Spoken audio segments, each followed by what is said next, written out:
O Senhor esteja convosco. Ele está no meio de nós.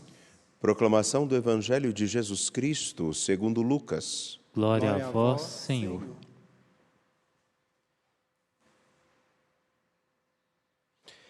Naquele tempo disse Jesus aos seus discípulos: Eu vim para lançar fogo sobre a terra, e como gostaria que já estivesse aceso. Devo receber um batismo, e como estou ansioso até que isto se cumpra. Vós pensais que eu vim trazer a paz sobre a terra? Pelo contrário, eu vos digo, vim trazer divisão. Pois daqui em diante, numa família de 5 pessoas, 3 ficarão divididas contra 2, e 2 contra 3. Ficarão divididos, o pai contra o filho, e o filho contra o pai. A mãe contra a filha, e a filha contra a mãe. A sogra contra a nora, e a nora contra a sogra. Palavra da salvação. Glória a vós, Senhor.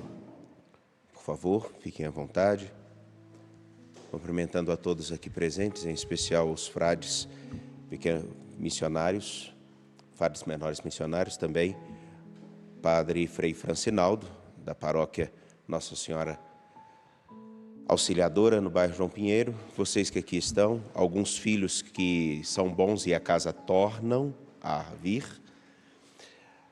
A todos que nos acompanham, inclusive vocês que estão conosco pela TV Horizonte, pela Rádio América e pelo nosso canal no YouTube, o Mãe Piedade.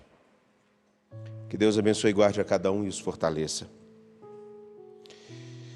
Estamos, ao longo desses dias, escutando a carta de São Paulo aos Romanos. E hoje, no capítulo 6, versículos 19 a 23, Paulo faz uma menção a algo que, infelizmente, para muitos de nós não tem muita substância.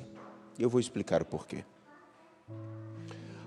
Paulo, no versículo 19b, vai dizer: Outrora, antigamente, oferecestes vossos membros como escravos para servirem à impureza e à sempre crescente desordem moral.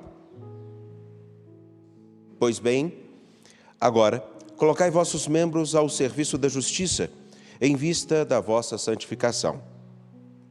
Versículo 20.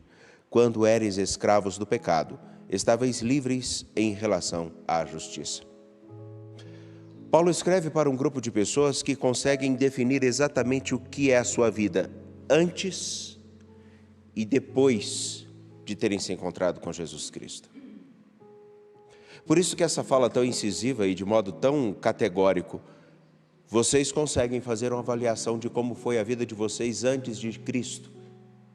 O que vocês não tinham, o que vocês encontravam, o que vocês experimentavam com o agora. E por que eu digo que para nós isso é muito difícil? Porque nós crescemos dentro de um contexto onde somos chamados a pensar que todo mundo é cristão, que todo mundo é discípulo de Jesus Cristo. Somos levados a pensar que aqueles que foram batizados realmente têm uma consciência do que significa seguir Jesus Cristo. E não é assim. Não é dessa forma. O nosso maior problema no tempo atual é que achamos que tudo se encaixa dentro do horizonte de seguir a Jesus Cristo. E aí temos um outro movimento onde alguns começam a dizer que para ser cristão é preciso não fazer determinadas coisas. E daí começa-se a categorizar: não se pode isso, não se pode aquilo, não se pode, não pode, não pode, não pode, não pode, não pode, não pode.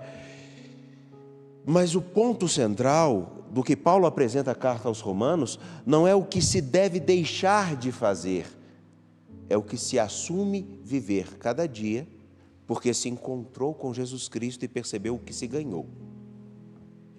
Não é só o mero ato de não aceitarmos a corrupção, é o perceber o que se ganhou com a honestidade.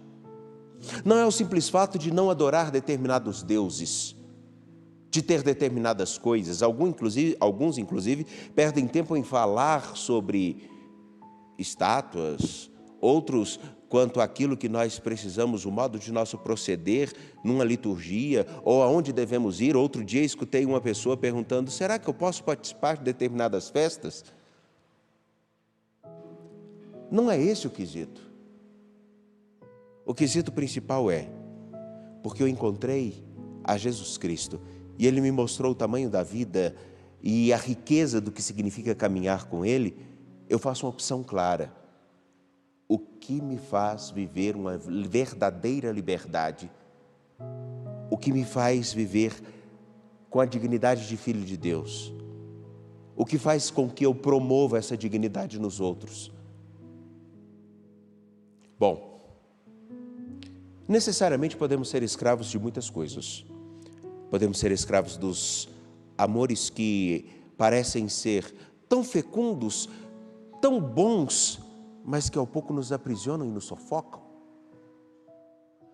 Podemos ser escravos de uma determinada substância que a princípio nos dá tamanho prazer, mas que aos poucos vai carcomendo nossa carne e nossa liberdade, ao ponto que não conseguimos pensar em mais nada senão nela.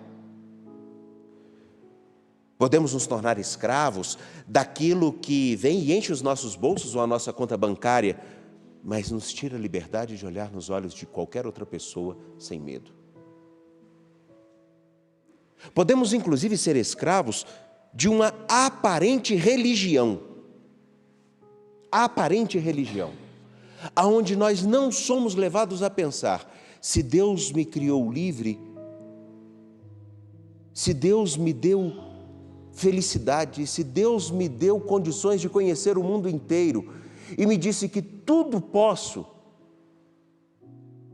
o que realmente convém para mostrar essa liberdade que eu tenho? Por quê?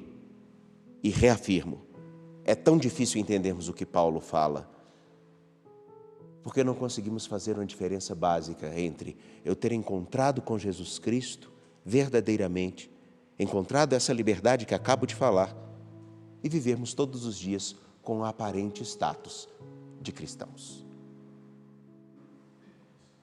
Afinal de contas, sejamos honestos, quantos políticos não conhecemos que roubam descaradamente e frequentam suas igrejas? Independente da confissão. Ou quantos que participam de nossas eucaristias dominicalmente e são capazes de atear o terror nos grupos que participam? Quantos podem se vestir de vestes sagradas ou pegar o texto sagrado e falar durante horas e não terem o mínimo de compaixão para aquele que se assenta ao seu lado? Enfim, justamente porque somos da época onde aparentemente tudo se justifica pela Escritura, pouco se tem no ato de pensar: como eu vivo a dignidade de filho de Deus hoje? Porque na oferta grande do mercado da fé existem várias frases para nos consolar, várias frases para nos motivar, inclusive a permanecermos onde estávamos. Pois bem, não é à toa que o evangelista Lucas, no capítulo 12, versículos 49 a 53, apresenta Jesus como aquele que não vem trazer a paz, mas a guerra. Não vem trazer a concórdia, mas a desunião. Como assim? Caríssimos, quando nos encontramos com a riqueza do que o Evangelho propõe,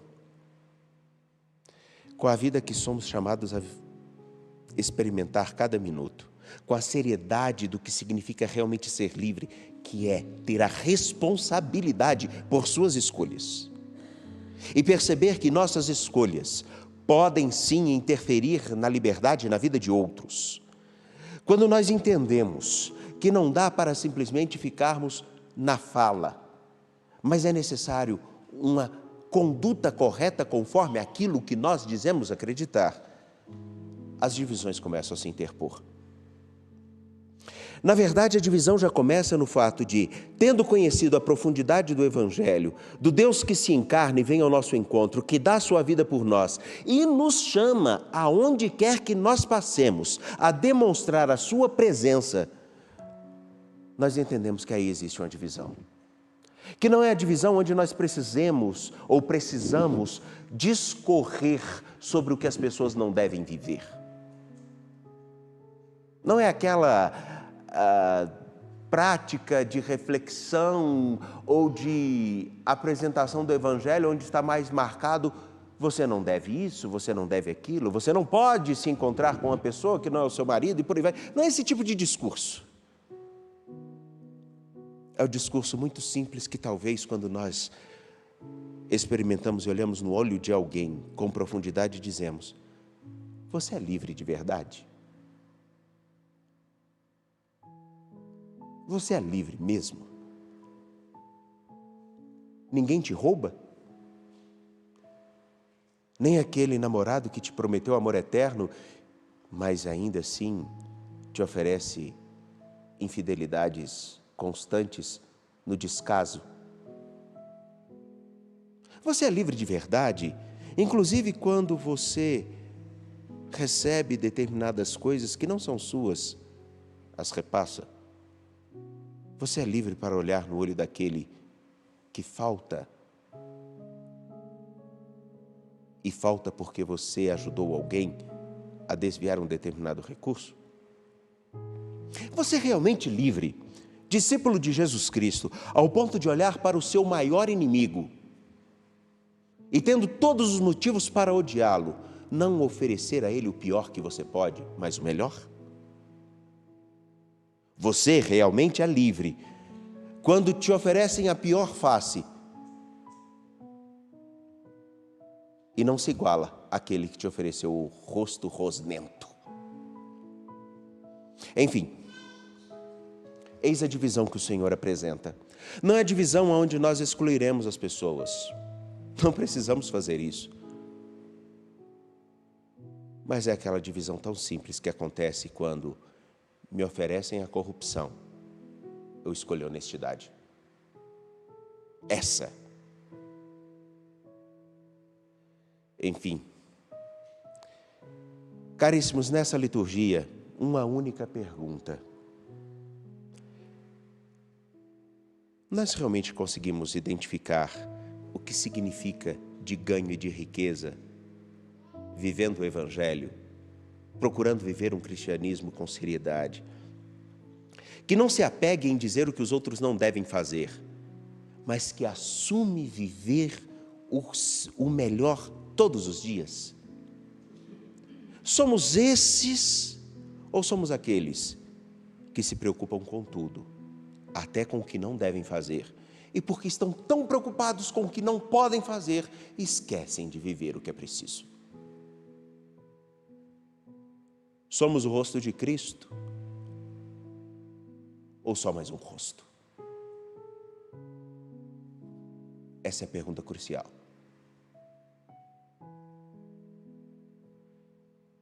Que sejamos livres por termos encontrado a Cristo e assumido uma vida condizente com o Evangelho. Padre, mas como eu vou saber o que é viver o Evangelho? Leia-o, medite-o, escute-o, celebre-o. Está fácil. Hoje até no celular a gente consegue ter os evangelhos. Ao contrário de perdermos horas e horas e horas somente no Instagram, por que não um pouco do Evangelho? Talvez seja melhor. Afinal de contas, até as piadinhas do Instagram já estão sem graça. Que o Senhor nos ajude. Confiantes de pé,